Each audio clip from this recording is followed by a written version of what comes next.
जी बिल्कुल। आज सेनेट की कायमा कमेटी बराए पार्लिमानी अमूर के इजलास में जब इलेक्शन कमीशन की बात आई और ख़ास तौर पे ईवीएम की बात आई, तो इलेक्शन कमीशन की कारकर्दगी पर वफाकी वज़ीर और सेनेटर आज़म खान सवाती ने सवाल उठा दिया और वहाँ पे यकीनन जो बातचीत हुई वो आम हालात नहीं रहे। वहाँ पे बाइकआउट भी करना पड़ा इलेक्शन कमीशन को कुछ रिमार्क्स पर। इसके साथ साथ वहाँ अंदर कुछ झगड़े की ऐसी सूरत हाल हो गई। आज़म खान सवाती इस वक्त मेरे साथ मौजूद हैं, इनसे हम बात करते हैं कि सर असल में मामला क्या है और आपने तो इलेक्शन कमीशन की कारकर्दगी को बाकायदा उसके ऊपर सवाल उठा दिया है।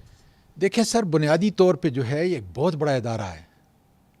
हम सबको अगर रिफॉर्म की तरफ जाना है, मुझे आप ये बताएं, कौन मुझे सुन रही है, कि अगर इलेक्शन कमीशन और उसके ओहदेदारान, मैं उसके ओहदेदारान नीचे तक जो है, अगर किसी भी पोलिंग स्टेशन जो है उसके ऊपर वो आइनी कऊद के अंदर अपना किरदार अदा करें, आइनी कऊद के अंदर अगर अपना वो किरदार अदा करें, तो सवाल ही नहीं पैदा होता कि वो किसी तरह गैर मुतनाज़ी या किसी तरीके से जो है वहाँ पे धांधली हो सकती है।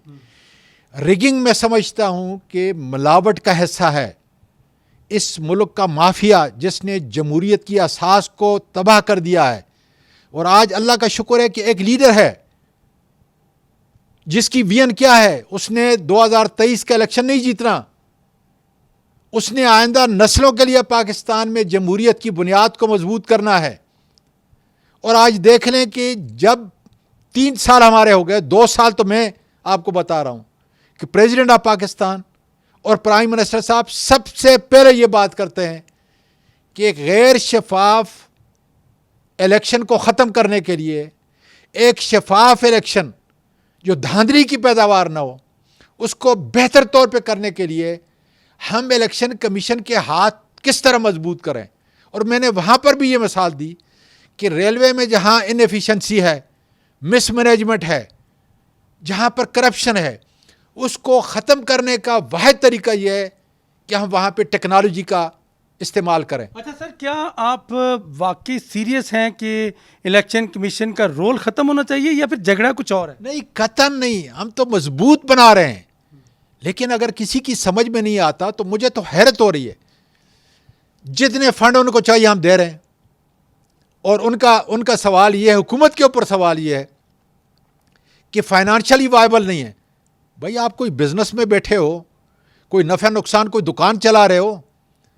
ये इस मुल्क की जो हुकूमत बनी है, जो आईनी हुकूमत है, ये उसका काम है कि पार्लिमान जो सुप्रीम है उसके पास जाए, और जब पार्लिमानी इदारे जो है, नेशनल असम्बली और आपका सेनेट जो है, कानून कोई पास कर लेता है, सुप्रीम कोर्ट बार बार कह चुकी है कि आप टेक्नोलॉजी का इस्तेमाल लेके आएँ। आपका जो नासिर मुल्क साहब का पूरा कमीशन बनाया गया इस सिलसिले में, आप देख लें वो क्या कह रहे हैं। और उसके बावजूद हम उसके अंदर पड़े हुए हैं कि हमने क्या करना है। हमने वो करना है कि जो आपको पार्लिमान कहेगा, हमने वो करना है कि जो पार्लिमानी रवायात हैं उसको, और हमने आपको और तकड़ा करना है, मजबूत करना है, लेकिन गैर जानबदार होकर। ये कतन नहीं हो सकता कि आप मुल्क और हुकूमत के रिफॉर्म के एजेंडे के रास्ते के अंदर जो है दीवार बने।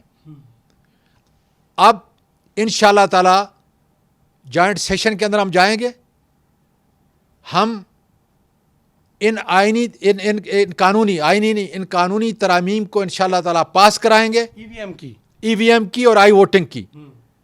आज पाकिस्तान का बैरून मुल्क बच्चा ये कह रहा है कि मुझे मेरे हक से महरूम न किया जाए, और उसका तकाजा ये है कि हमसे मुराद ये है कि खुद इलेक्शन कमीशन हमें बताए। हम तो उनको वसाइल देने के, हम उनको कानून देने के पाबंद है, और वो इंशाअल्लाह ताला उनको मिल जाएगा। लेकिन खुदारा जो हिदायत जो है, आज से कई साल पहले अदालत उज़्मा ने इनको कहा है कि आप जाकर जगह जगह बाई इलेक्शन में टेक्नोलॉजी का इस्तेमाल करें और फिर उसके रिज़ल्ट को देखें, ताकि आइंदा जो इलेक्शन है, और हमने तहिया, इमरान खान की हुकूमत ने, हम सब ने तहिया किया हुआ है कि हर सूरत में इंशाअल्लाह ताला ईवीएम के ऊपर हम इलेक्शन कराएंगे 2023 का। लेकिन वो 37 एतराज़ात इलेक्शन कमीशन अब ज़रा देख लें, मुज़क्का खेज बात है।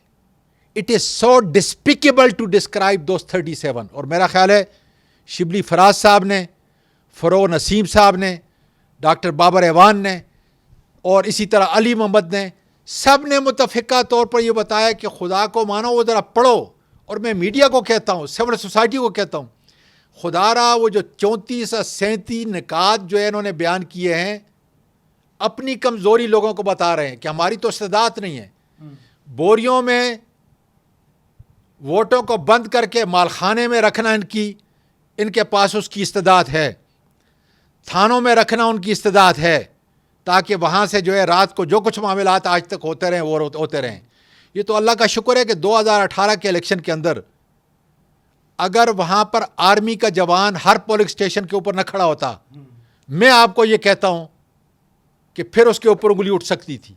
क्योंकि हमने इस मुल्क के अंदर इलेक्शन को देखा है किस तरीके से सर, आज वो वॉकआउट क्यों कर गए, बाइकआउट क्यों किया वहाँ उस स्टैंडिंग कमेटी के इजलास का, और आपने क्या कह दिया? जब मैंने उनको ये याद दिलाया कि कभी भी इलेक्शन कमीशन का आदमी जिस पोलिंग स्टेशन पे मिला नहीं होगा, वहाँ पे किसी भी सियासी जमात की ताकत नहीं है कि वो रिक कर सके। तो मुझे ये बताएं कि जो सुप्रीम कोर्ट ने बाकायदा तौर पे एक इलेक्शन कमीशन बनाया, नासिर मुल्क साहब उसके हेड कर रहे थे, बहुत बड़ा नाम है उनका, वो रिपोर्ट ज़रा पढ़ लें आप, और वो उसके खद व खाल को देख लें क्या कहते हैं। तो मैं तो वही कह रहा हूँ कि जो इदारत उज़्मा कह रही है, जो मुख्तलिफ हाई कोर्ट कह रही हैं, जगह जगह जो इलेक्शन ट्राइब्यूनल जो है कह रहे हैं, इसके अंदर कमज़ोरी क्या है। और मौजूदा हुकूमत रिफार्म के एजेंडे को तक़वियत देने के लिए, आगे ले जाने के लिए एक ऐसा प्रोग्राम इनको दे रही है कि भैया तुमने जो स्पेसिफिकेशन टेक्नोलॉजी की मशीन की दी थी, उसके मुताबिक हमने एक प्रोटोटाइप मशीन बना दी है। ये मशीन इलेक्शन में कतई इस्तेमाल होने वाली नहीं है। ये एक ऐसी बना कि इसके अंदर देखें जो तुमने स्पेक दी थी उसको ज़रा टेस्ट कर लें, और अगर ये टेस्ट जो है कामयाब होता है तो फिर तो कम अज़ कम जो है आपको उस जानब जो है जाना चाहिए कि अब हम कौन सी मशीन किस मुल्क की, और हमने यहाँ तक जो है जो टेक्नोलॉजी के माहिर हैं, वेंडर्स हैं, उनको हम लेके आए। तो उन्होंने कहा कि हम तकरीबन 7 महीने के अंदर मशीन जो है वो बना सकते हैं। अब 2 साल जो है कम से कम रहते हैं, सारे वसाइल हम उनको दे रहे हैं, लेकिन उसके बावजूद वही तरीक़ेकार है। अच्छा सर, एक आखिरी बात मैं करना चाह रहा हूँ, ये भी चैनल चला रहे हैं कि इलेक्शन कमीशन को तो इनको तो आग लगा देनी चाहिए, शायद गुस्से में। अच्छा, वो आपने नहीं, सवाल ही पैदा नहीं होता। बिल्कुल ठीक, आपने नहीं कहा। देखिए, इलेक्शन कमीशन जो है वो एक इसको तक़वियत देने के लिए आप ये देख लें कि 2017 के उस इलेक्शन एक्ट के अंदर मैंने तकरीबन 49 जो अमेंडमेंट, जब मैं वज़ीर पार्लिमानी उमूर था, मैंने क्या दिए हैं, क्या इलेक्शन कमीशन के लोगों के साथ जो हमारे सबसे बड़े स्टेक होल्डर हैं, उनकी आइनी और कानूनी ज़रूरत को पूरा करने के लिए नहीं दिया।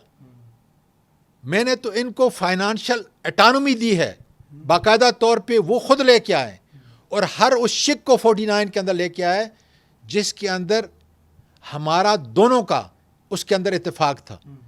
हम चाहते हैं कि इलेक्शन कमीशन टेक्नोलॉजी के ज़रिए, और इसके अंदर कोई राय नहीं है, पार्लियामेंट ये कह रही है, मीडिया ये कह रहा है, सारे जितने आपके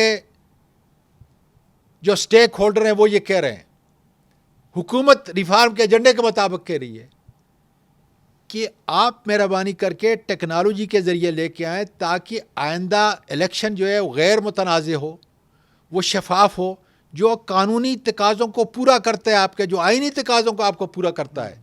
आप एक आइनी इदारा हैं, लेकिन समझ में नहीं आता कि ये 37 आप पढ़ लें, एक मजाक किया है इन्होंने पार्लियामेंट के साथ, जो सुप्रीम है, कि जो काम उनको करना है।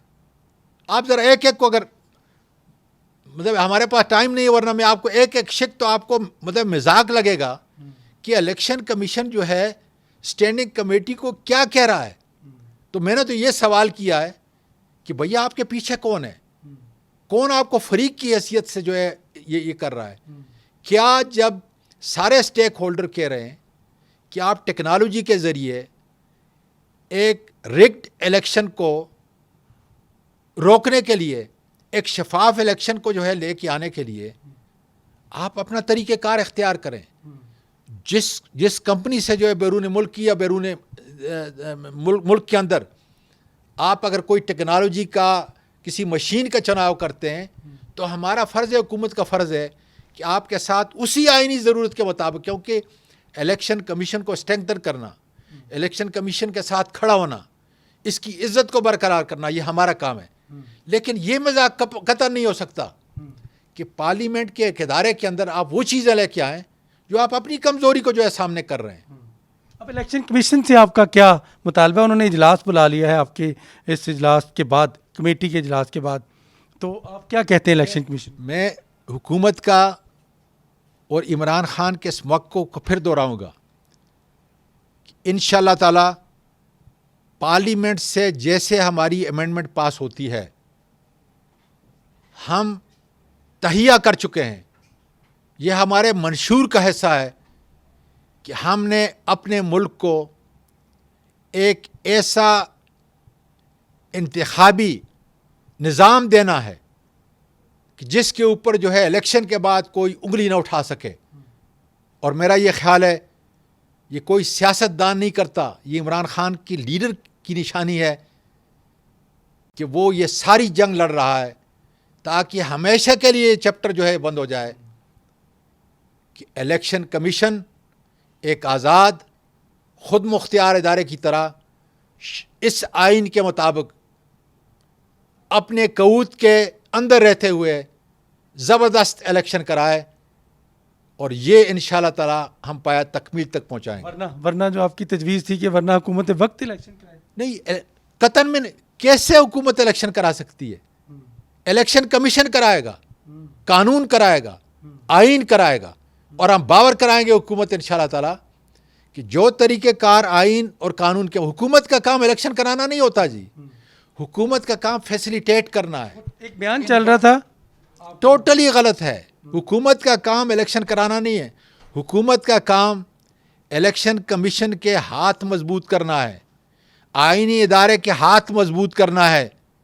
लेकिन खुदारा इलेक्शन कमीशन को फरीक नहीं बनना चाहिए। जी बिल्कुल फरीक नहीं बनना चाहिए। आज़म खान सवाती ने अपने आज जो पार्लिमानी कायमा कमेटी के इजलास में होने वाली बातचीत थी उसको भी वजाहत कर दी, और साथ अपने तहफ़्फ़ुज़ात से भी आगाह कर दिया कि इलेक्शन कमीशन को स्ट्रेंथन करना उनका मकसद है और हुकूमत का मकसद है। ख़ुद भी पार्लिमानी मिनिस्टर रह चुके हैं, और ये जो इलेक्ट्रॉनिक वोटिंग मशीन आप देख रहे हैं नाज़रीन आजकल, इसका पीछे जो ब्रेन था वज़ीर आज़म इमरान खान की मशावरत के साथ वो आज़म खान सवाती ने शुरू किया था, और बिलाखिर वो साइंस एंड टेक्नोलॉजी की मिनिस्ट्री तक पहुंच गया, और उस हवाले से बहुत सारी नशिस्तें भी हुई, और हमने लम्हा ब लम्हा इनकी EVM के ऊपर जो डेवलपमेंट थी उसके ऊपर हमने रिपोर्टिंग भी की। आज जो पार्लिमानी कमेटी के इजलास में जो भी वहाँ पे मामलात हुए उसकी भी आज वजाहत आ गई, लेकिन उनका ये कहना है कि हुकूमत वक्त का काम नहीं, इलेक्शन कमीशन का काम ही इलेक्शन कराना है, लेकिन इलेक्शन कमीशन